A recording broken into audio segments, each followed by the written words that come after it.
Welcome back to the Hattrick, brought to you by cricketbetting.com. That's cricket-betting.com or cricket-betting.com, whichever way you want to use it. I'm your host, Ed Hawkins. This is the live weekly cricket betting show for the IPL. A hat-trick of best bets, 2 games to follow. And we're asking questions about gods of the game this week. Is Virat Kohli a disaster for Royal Challengers Bangalore? And what on earth is Rohit Sharma doing for Mumbai Indians? Hint, we can give you one of the worst value bets. We can save you money as well as win you money this week on the Hat-Trick. And it's the pick of the IPL bets on a very busy weekend. Some 2 cracking games. We've got double hat-trick of bets for you for the following: Rajasthan Royals versus Royal Challengers Bangalore on Saturday, and Mumbai Indians versus Delhi Capitals on the Sunday. Our featured bookie this week is 1xBet. Manish is here for the stats angles. John Wright, the former odds compiler, is here to give you the insight on how the bookies do it. And Ben is looking at all the specials across 1xBet. Let's get going. Very easy question for you, Manish. I'm going to throw some stats at you. Virat Kohli on boundary percentage, strike rate and average is below the mean benchmark, which analysts use to sort the wheat from the chaff when picking IPL players. He's consistently scoring too slowly. When a Royal Challengers Bangalore going to wake up and tell him to play a different way? Can he play a different way? And does he eventually cost them another chance at the IPL title? Go on, pick your way through that lot. Yeah, so my first response to that would be, if Kohli is the shaft, who is the wheat in RCB? I mean, it's really harsh to call it too slowly. He's scoring at 140 right now. And obviously, there is room for improvement. And I'll talk about the top order batsmen and why they score slowly as we go ahead. But I'm going to tell you an interesting fact. Chris Gayle, the all-time legendary T20 batsman, Kohli scores at a higher strike rate than him in international cricket at almost double the average. That's one. Second, in international cricket, he has better strike rate than Quinton de Kock, Brendan McCullum, and Martin Guptill. I mean, except from Sky and Maxwell, everybody above him are there and thereabouts. His record in chases and in one matches is very, very similar.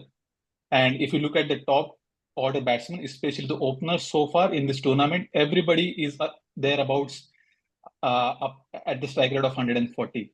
Gill's inning yesterday, that put him slightly in a better number. But if you look at Phil Salt, David Warner, de Kock, all of them are there at 140 strike rate and have scored less runs than Kohli.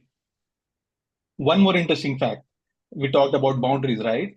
So Virat Kohli is the highest boundary scorer so far in this IPL. He has hit 25 boundaries, including 4s and 6s, and he's tied with Riyan Parag. So, I mean, there's a game going on at the field, and then there is a game going on in our heads, and we kind of conform to what we believe is right, and we see only that. But as far as the stats are concerned, I think they don't look that bad. Obviously, there is a room for improvement, but I don't see RCB giving too much thought to Virat Kohli's form, and they should be thinking more about what other players are doing in the team. Another fact for you, Manish: 0 wins for RCB in IPL. John. One. You mean title championship, wins. yeah. Title wins. Yes. Yeah, I've always maintained that they'll never win the IPL until Virat Kohli's decided to hang up his gloves. John, are we at the sort of watershed moment then in T20, because we're seeing teams in this tournament play different ways? KKR, SRH, who are going hell for leather, and it's working very well for KKR. You've got sides on the other side of the coin, like RCB, Look now to an extent, Gujarat, yes, who have picked Kane Williamson. That's already cost them a game against Punjab, and Kohli, a strike rate of 137 in the defeat versus Look now, meaning that players coming in have to score quicker. Where are you falling on the argument? Well, first of all, I'd like to say that, the RCB franchise are a shambles, and they've been a shambles for a long time. I mean, the auction, you know, they you know, when you look at I know it's in the benefit of hindsight, but you look at the auction, look at the players they brought in, what they needed. I mean, Virat Kohli, I don't think is RCB's problem. No, the major problem. The major problem is that, you know, their acquisition's been appalling. To pay 15 crore for Cameron Green, I think was ridiculous, given what he did at MI last year. The rest of I mean, they were crying out for a spinner. I mean, their best spinner so far in the tournament, Glenn Maxwell. Glenn Maxwell's he's a bit part spin bowler. You know, when you think of the spinners that they've had in the past, like Hasaranga, those sort of guys, and they still never won the championship. So I think there's a lot of I look at the RCB side and I agree with Kohli. I think Kohli, if you look at him in isolation, yes, possibly he could go a bit faster, especially at the end of the innings when he's batted 14 overs. It seems to be always the pressure of the batsman coming in. But if you look at the last 2 years, you know, you've got effectively a 40-year-old skipper that's probably overachieved in the last 2 years with the bat, and Kohli. Take them two out of the last 2 years of RCB batting. There's nothing else there. There's nothing else there at all. The middle order is a disgrace. And the bowling at the moment, the bowling looks just woeful. Absolutely woeful. So I think RCB's problems are a lot broader than Virat Kohli. And I think you've got to look back. I think you've got to be a little bit respectful. I mean, if you go back to 2016, Kohli scored nearly 1,000 runs in the IPL. I mean, that record, no one's even got close to that record. So, to answer your question, there are teams playing a different brand of cricket. RCB are going to struggle. They're not going to make the playoffs. But I don't think that Virat Kohli is their main problem. Ben, I mean, this is the perverse nature of betting. We're talking about Virat Kohli costing Bangalore. It means his presence in the side means that they're a good lay bet. They're a good team to oppose. But perversely, Kohli playing for himself, if you like, is a great top run scorer bet. He's extremely reliable on the betting markets to score runs. We like a guy who accumulates, plays for himself, takes no risks. One expert goes 3.2. He top scores in this game against Rajasthan Royals. He wins just shy of 30% at the time. David Warner, another one, doesn't take huge risks, winning 42% of the time. A few more ticks on Kohli and he'd be value, wouldn't he? He is, and I'm with you on this. I think he's a very selfish player. I always have, and I don't think I think he does put too much pressure on players further up the order. Now, you know, we are talking. John mentioned 2016, but you know, we're talking 8 years ago now, and they didn't win. You know, there's only twice that the top run scorer and the team winning the championship have been the same. And if you look at it, sure, his strike rate, his average is consistently up there with the winners. So I think he'll win the orange cap this year. I have no doubt about that. But that doesn't matter in terms of you're a team, you're supposed to be winning titles. And I don't think RCB actually really does care about winning titles. This is about marketing. This is about putting shirts on people's backs. This is about getting the crowd there. You know, the crowd, I mean, the other day that the man of the match was Virat Kohli. He was scoring at less than run a ball for the majority of his innings. And the crowd decided he's the man of the match. Not even close. He put so much pressure on that side. So I do think there's an issue. I think they need to switch his order. He needs to come in. If I compare him to the likes of an MS Dhoni, who I think I rate so highly as a leader, he's not captain this year, but as a leader, I don't think. I think players who play for a team, captains who play for a team, and leaders who play for a team, I think they look at it and go, you know what? I shouldn't be in that position. I should let someone who can actually have a crack at this and get that strike rate up. I can come in later because I can score those boundaries and we can try and win the game. Virat's never going to do that. The World Cup last year, I know I'm ranting a bit. The World Cup last year, India, Australia, he scored his 50. And this to me was the problem. He gets his 50 and then he gets out straight away. And India didn't lose just because of Virat Kohli, but he was a major influence on them losing that game. He put too much scoreboard pressure for other batsmen to come and perform, and they simply couldn't do it. Here is a guy that is just for himself. Having said that, betting for him being the top run scorer for RCB for every game this year is probably a good shout. And him getting orange cap is probably going to happen. It's great odds on him getting orange cap. They're around 7s and 8s in a lot of bookies. So as an individual player, go for it. Yeah, but RCB's not going to win a title with him there.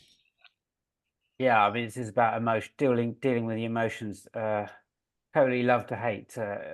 Great way to play. Great way to make money on Kohli's peccadillos. Let's put it that way. Royals 1.74 with 1x bet and Bangalore 2.2. Easy win for Rajasthan, surely, Manish. I'm teasing you. We're ganging up on Manish. I'm putting a stop to it now. That's okay. What's your bet? I want very, very quickly now because we're short on time. Bet of the game, Manish, for you. Yeah, so I agree with you. I think Rajasthan Royals have a very good chance. Their bowling is excellent so far. I think probably the best in the tournament so far. So yes, given the lack of batting that RCB is doing and the good bowling that RR is bowling, I think RR have a great chance. I found this bet where it says first 6 overs, 47 to 51 at 6.95. In the last 4 matches, RCB have scored 42, 50, 61, and 48 there and thereabouts. So I think that's a good bet to have, and I'll go with that. Great. This is the hat trick, the best bets for IPL. John Wright, what's your best bet for Royals v Bangalore? Yeah, RCB, Royals win the game. They win the game quite convincingly. I think 174 is a bet. As I say, I agree with Manish. I think their bowling is probably the best in the tournament. You know, especially if Sandeep Sharma's back. He missed the last game. If he comes back, I think their all-round bowling attack is superb. The balance of it is fantastic. You've got Bowl, you've got Berger, you've got Sandeep Sharma, you've got the 2 spinners. It's just brilliant. I mean, if Jaiswal and Butler start getting runs, I mean, I think this team's got title potential. I really do. I just think they'll win the game. So that'll be my bet. The Royals to win the game at 1.74. Ben's backing Kohli to top score, right?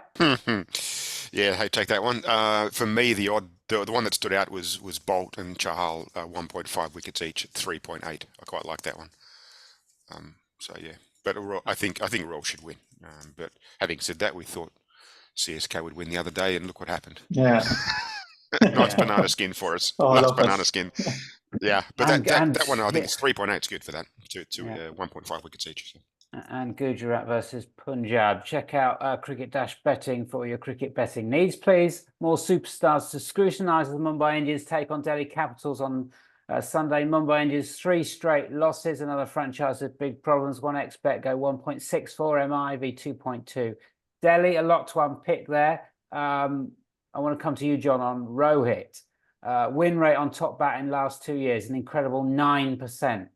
A man who has one of the best reputations, but one of the poorest records. A bigger fraud than Kohli. Oh, we've gone back to the Kohli debate.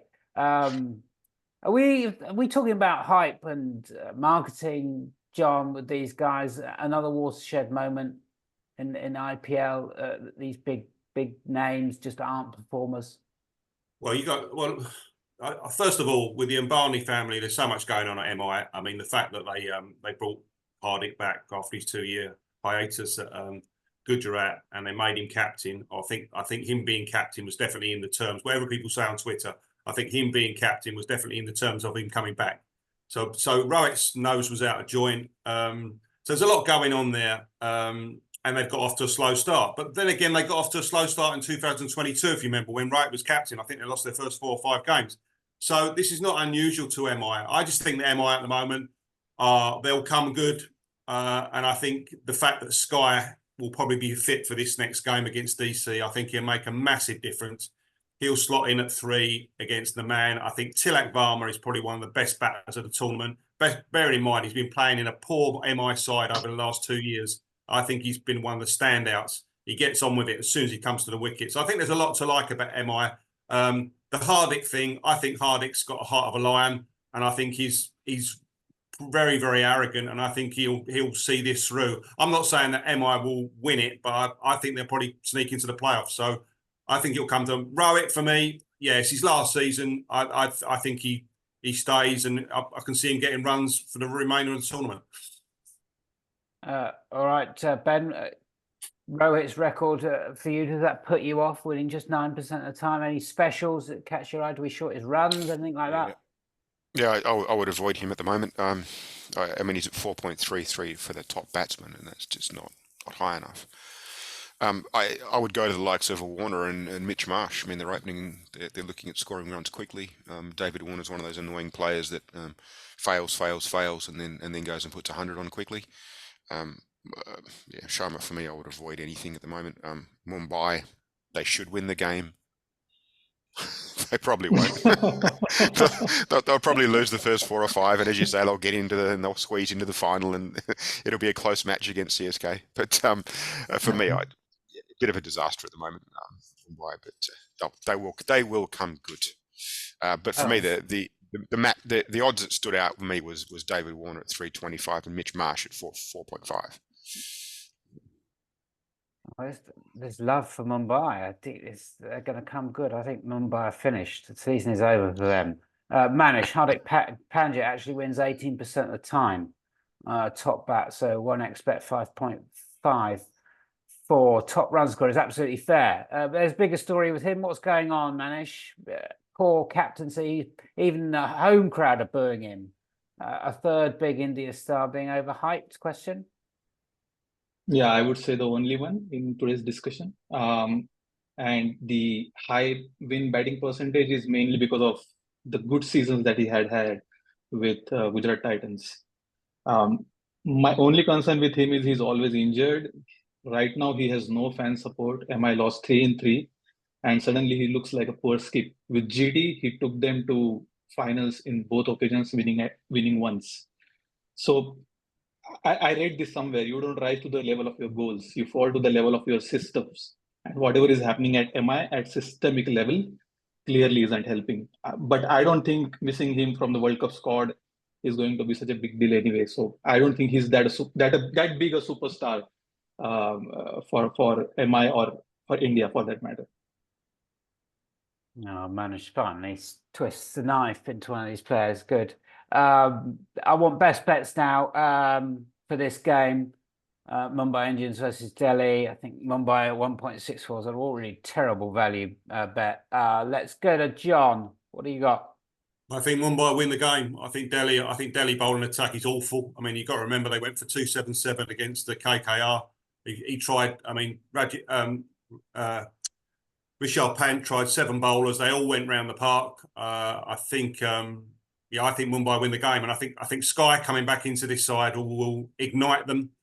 I think they'll win the game. I think they'll win the game quite convincingly. I think so. I mean, I think Delhi are a poor side. I know they've won the one game, but there's bringing Prithvi Shaw to open up with Warner for me just doesn't make any sense. And then after Marsh and Pant, there's not a lot to come, and the bowling is moderate. I still think they're one of the worst sides in the event. So for me, Mumbai win this. They get on the horse and they start winning. So 1.64 Mumbai to win the game for me.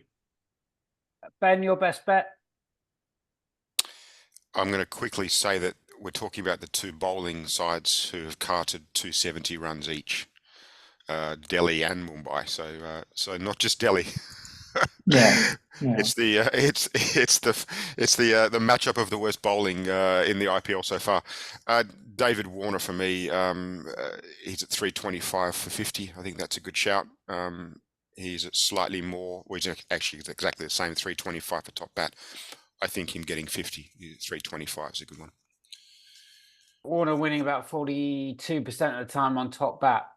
Last 2 years. And including this tournament. Manish, what's your best bet? I like the one where it says Rohit Sharma and David Warner both hitting at least 1.6 for 2.25.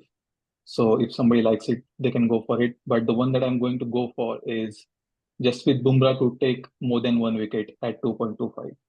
I think he's due. He's one of the best IPL bowlers and international bowlers. And I think he just hasn't clicked so far. So this might be his day. 1x bet prices that. So is that more than 2 wickets? More than 1 wicket. More than 1 wicket, okay. At 2.25, yeah. Okay, these are 1x bet prices. Ben is minus 4.48 across the shows so far. It's not just IPL, PL figures. Manish minus 4.95, John minus 5.15. We'll update those as we go. More IPL betting previews next week. On the Hattrick, check out cricket-betting.com for all your IPL betting goods that you require. As I said, we're back again next week. What happens in the IPL? In the meantime, loads of great value out there. We'll see you then.